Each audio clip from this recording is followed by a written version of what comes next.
Good morning, developers. If you are new to the channel, my name is Rob, and in this video, I'm going to take you through the process I go through to set up my local anytime I'm going to make a new app that uses React and Socket.io together. Initially, I made this video specifically for WebRTC because I use Socket.io for my signaling server. WebSockets are great. I happen to use Socket.io, and I've got a video on the differences. If you want to check it out, it'll be in the description. But I got to the end, and really there was very little WebRTC that we actually did, and I thought this would be useful to two groups of people. One, you are just going to do React and Socket.io. You don't care about WebRTC. This will help you get into position to where everything is set up so that you can start coding. It's not perfect. It's certainly not the only way, but it will get you to the point where React is running on HTTPS, your Socket.io and your Express server are running on HTTPS, and you are all set up and ready to go. If you're making a WebRTC app, everything I just said still applies. We will also add Adapter.js in, and then at the very end of the video, we will test this out with getUserMedia. Whether you were referred to this from one of my videos or whether you were just searching and you just want to see how somebody else does it, I hope this is really helpful because it can be very intimidating when you need to get started and you don't know all of the moving pieces that aren't related directly, I guess, to the coding or the implementation details that you're used to. I am passionate about both of these technologies, Socket.io and WebRTC, and React too, I guess, but there are already zillions of videos on that, so it's more common. But this is a very common starting point where we will end for me. I make lots of videos on this. And we could put this at the beginning of every single one of those videos, but that's going to get repetitive. It's very time consuming, as you will find out. Or we could put it in one place that I can try and keep the code updated. We can handle very specific issues that you might run into here rather than spreading that out over all of the other implementation details that come with making a project in one of these. So that, again, is really what this video is all about. I could not bring myself to just give you a GitHub link in one of those videos and say, hey, go download this. Everything's already set up and ready to go. I can't stand it when people do that to me and don't explain it, so I can't do that. So that is the plan. We're going to run create React app, and I say that because when we do the HTTPS part, it's going to be specific to create React app, meaning the commands we're going to run to get it running on HTTPS. And that is required for WebRTC because you can't use getUserMedia outside of a secure context. I'm sure there are some browsers that will let you do that on localhost, but it's just not worth it anymore. The Socket.io setup is going to listen to an Express server. It will be very basic. It will just, again, everything here is meant to get you started. Let's go take a look at our task list quick. These are going to be our steps. We're going to use create React app. If you use Next or Redux Toolkit Generator or something like that, that's perfectly fine. But I still use create React app. The reason I bring that up is because the HTTPS directions I give you will be specific to create React app. We'll do it two different ways, and we'll talk about that in a minute. Again, anything is fine, but for HTTPS, you'll have to figure it out on your own if you don't use it. Adapter.js, we're going to include that. We're going to set up an Express and Socket.io server for signaling, and we will do that with HTTPS as well. And then we will do just a getUserMedia test at the very end. I will segment all of these into chapters so that if you want to skip ahead to whatever is relevant to you, you can. This first one is a good example. There's a good chance you already know how Create React App works. If you don't, down at the bottom here, this is how you can install it. You can also use -G to install it globally. But up here, I'm going to copy this, come over to PowerShell. I'm going to paste it in, and I'm going to change my folder name to WebRTC-starter. And just make a quick note here while this is running, and I'm going to have to pause because there are so many node modules to run. You do have to have Node.js installed to do this. Webpack requires it, which is what Create React App uses, and so does our Express server, and Socket.io is going to use Node, so that's not optional. You will need Node installed. I'll meet you back here when it's done. Mine has finished. I would like you to open up the folder that we just created in your code editor. For me, that is Visual Studio Code. Anything you want to use is fine, but I bring that up because VS Code has a terminal built in, and this is where I'm going to be working on PowerShell, Mac, Linux, whatever you've got is of course fine as well. But just make note of that. Your directory structure should look something like this, if not exactly like that. And we need to make sure that it installed correctly. So I'm going to run npm start to make sure that it did. And we get the very friendly Create React App loading screen. So hopefully you've got something like this. Naturally, it is not secure. This is regular HTTP because that's how it comes by default. We want to switch that over.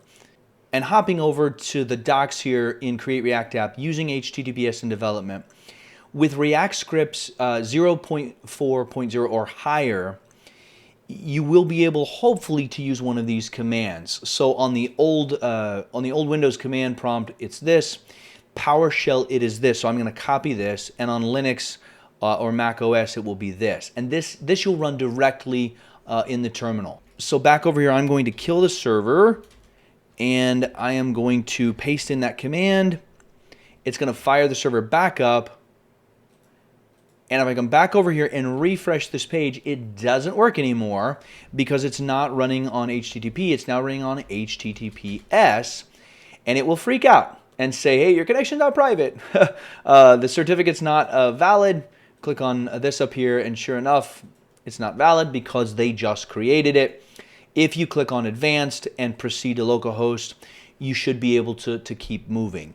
This will probably work. And I say probably because sometimes it does for me and sometimes it doesn't. In case it doesn't, and because I don't like having to type this goofy command, I'm used to typing npm start, I'm going to show you how to do this, where we can modify package.json in order to get the command, in order to fire up HTTPS. If this works for you, you don't need to watch the rest of this chapter because it won't be relevant. This is okay, and we'll do the job just fine. Otherwise, if we hop over here to the mkcert page, this is the npm page. It creates self-signed TLS certificates without OpenSSL. That is what we just did a second ago with that command. OpenSSL is the industry standard, but it's total overkill for this. We're already using Node. Mkcert is a Node module, so this is a really easy way to do it. If you copy this command here, come back over, I'm going to kill the server, and I'm going to paste that in. Make note, this is going to install it globally. So if you don't like installing Node modules globally, you have to figure that out on your own. It should take no time because at least right now there's only 2 dependencies, so that's always nice. It's 2 steps to create a certificate. We need to create a certificate authority, and that's this part here. Don't include the -- help because we don't want to see all this stuff. We want to actually run this command. So coming over here, I'll open up the file structure. I'm going to paste it. Keep an eye over here. I hit enter. We get 2 new files. Now that we have a certificate authority, we're going to run create-cert. Going to paste that in here, and we will get 2 more new files. So these are the certificates we're going to use. They are based on this certificate authority, which we just issued.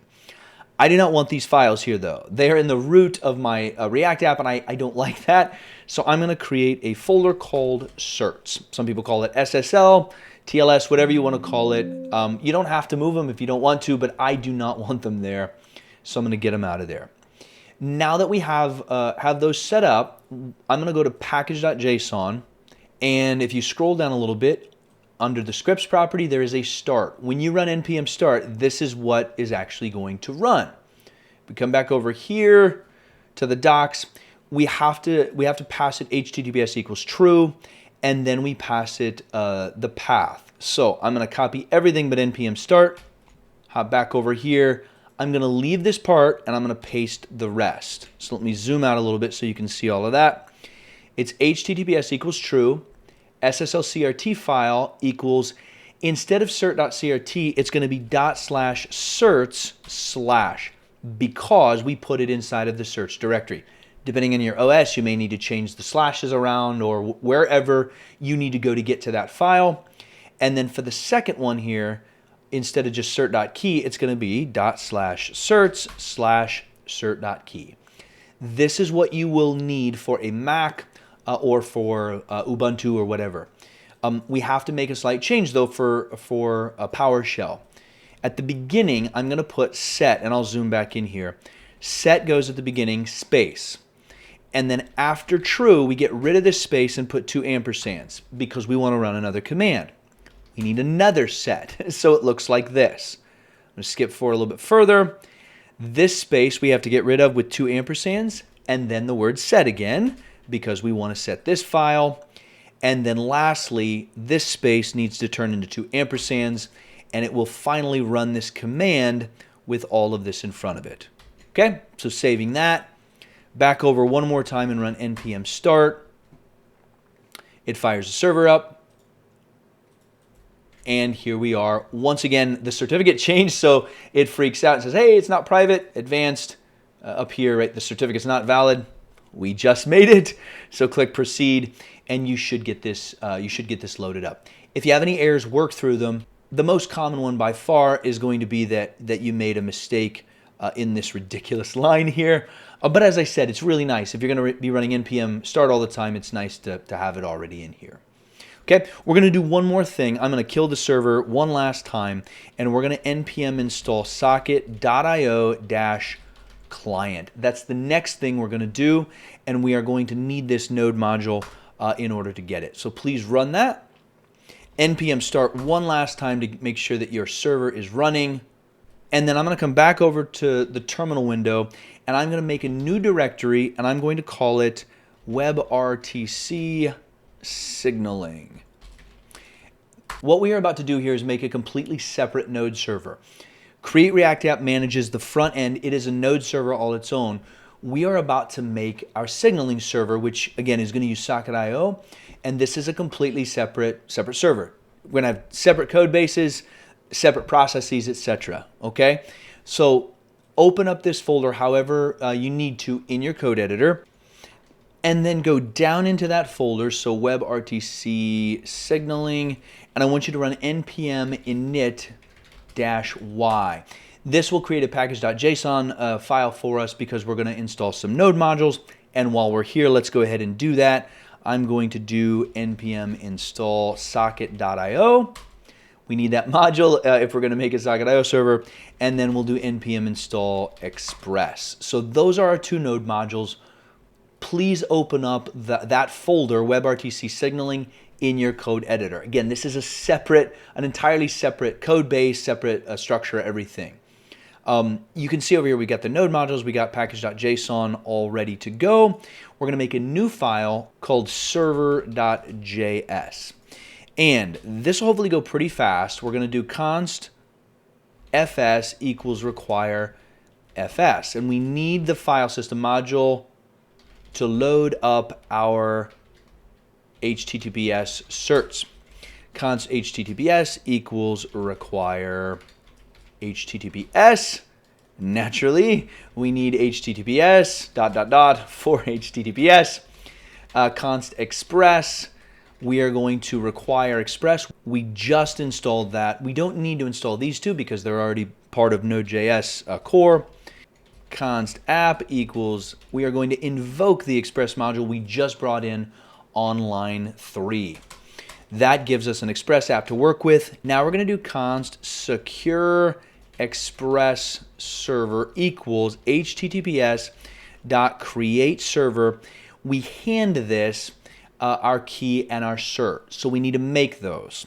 So let's drop in here, read in our certs. To do that, we got to come over to the terminal again. So however you need to get here, going to run those exact same 2 lines we ran a little bit ago. It is make cert create-ca, and then make cert create cert. That will create the same 4 files, though they're different or the contents are different. Once again, I don't want those at the root level, so I'm going to make a folder called certs, copy those into certs, minimize that, get rid of this, and now we can put them to good use. We'll do const key equals fs.read file sync. So we're using the fs module which we got on line 1. And we're going to use read file sync because we want this to happen synchronously. We're going to block our program to make sure that it's read. It'll be ./certs/cert.key. Copy this line, drop it on the next, and we're going to do cert, and instead of cert.key, it's cert.crt. These 2 things, we're going to take our key and our cert, and we're going to pass them into the object here. So create server. these are our keys, comma, app. So we're going to pass it as our second thing, the Express app, which is going to listen for HTTPS traffic, and these are our certificates. Right after this, we can grab our Express server, do a .listen, and I'm going to put it on port 9000. Pick whatever port you want. It doesn't make any difference. I'm going to run nodemon on server.js. If you don't have nodemon, you can check it out. It's just a convenient way to run node programs so they restart. We can test it out by coming over to localhost 9000, go to HTTPS, because that's where we're listening. It's going to do the same thing that we've seen a couple times, right? The certificate's not valid. Click advanced, proceed, and if you get this, that means it's working. We don't have any express routes, so it's not gonna work any other way, but that is what we're looking for. Work through any errors that you might have, and we can go forward now. Right below our app, we're going to do const socket.io equals require socket.io. That is the socket.io module, of course. Down below, we'll do const io equals, use the socket.io module, which we just required. We're going to hand it our secure express server, comma, and then we are going to hand it an object with two properties. Cores, which is going to be an array, and then methods, which is also going to be an array. Inside of cores, I'll put a note here, the domains that are allowed. And at the very least, you're going to need localhost and then whatever port your React app is running on. By default, it's 3000. You know, if you've got more than one running, sometimes it's nice to do that. Whatever you need to put in there, put in there. For methods, I'm going to put in get and post. Whatever methods you need are fine.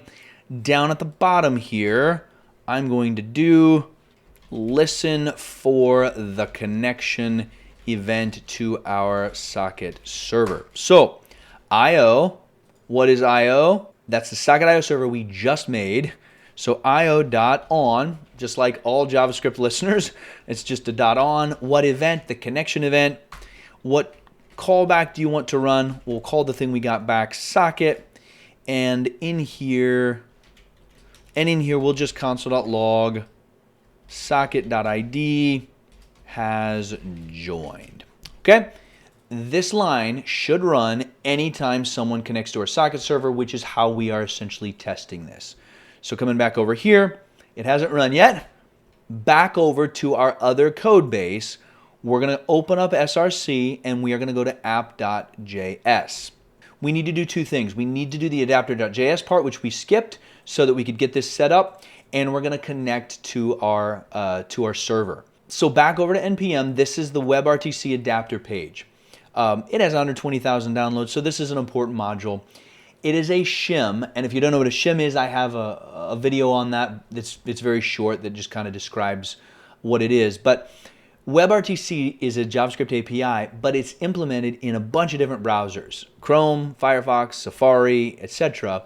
Right? Edge on a brand new desktop versus Safari on an old iPhone, they're going to be a little bit different. And that's what this thing's job is to try and make them as consistent as possible. It isn't perfect, but even in 2024, it is still very much worth having. So we are going to have to npm install a WebRTC-adapter. So back over here, I was wrong. We have to kill our server one more time. Paste that in. It will fetch the adapter for us. This time, run npm start one last time.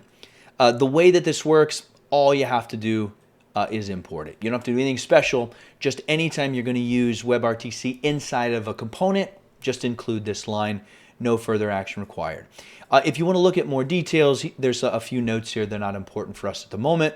But we are going to come back over to app, and we're going to do two things. We're going to drop that line in, and I'll make a note here. The adapter makes WebRTC play better across browsers. So that's thing one. Thing two is we need to import IO from, we did this earlier, socket.io client. And I'll make that note, get the IO object from socket.io. We're going to take the IO Let's come down here. Actually, let's import one more thing. We will import use state from React, and we'll set up a use state hook like so. And we're only going to want this to run on load. So we make that note, run on load. We're going to do io.connect, and we're going to hand it the location of our socket.io server, which is at https://localhost 9000. That should do the trick of trying to connect. So if we go back over to our app, refresh it, and open up the console, make sure there's no errors. More importantly, if we come over to our signaling server, you should see some chatter in the terminal window because this event is happening. Somebody's connecting. It doesn't know who and it doesn't care. It happens to be our React app has hit our socket.io server. Okay? It is possible that you will get an error down here that the certificate is not valid. If that happens, you come back over here and you add a second parameter, which is an object, and it is reject unauthorized. You would set that flag to false. The default, of course, is true. I'm going to make a note here, only okay for local. This would not be safe in production. You would never use this. We're setting it up so that it's okay locally to fix that error. So again, refreshing this, it should work. Hopefully, I'll work through any errors that you might have. The very last thing we're going to do to be able to test this out, try getUserMedia. So we'll do const stream equals, go to the navigator object. If you have to put window in front of that, you can. We don't need to though. Navigator.mediadevices.getUserMedia, open close. Let's hand it video true and audio true. And I'll go back over to the browser. It has already refreshed. I cannot allow because I'm already using the camera and the mic to record this. But if this goes through, all has gone well. Make sure you don't have any errors. Make sure that it's not trying to block it or something because, again, we're running HTTPS on both sides. Everything is secure, and you are ready to do some development with React, with WebRTC, with Socket.io. Thanks so much for watching. I will see you in the next video.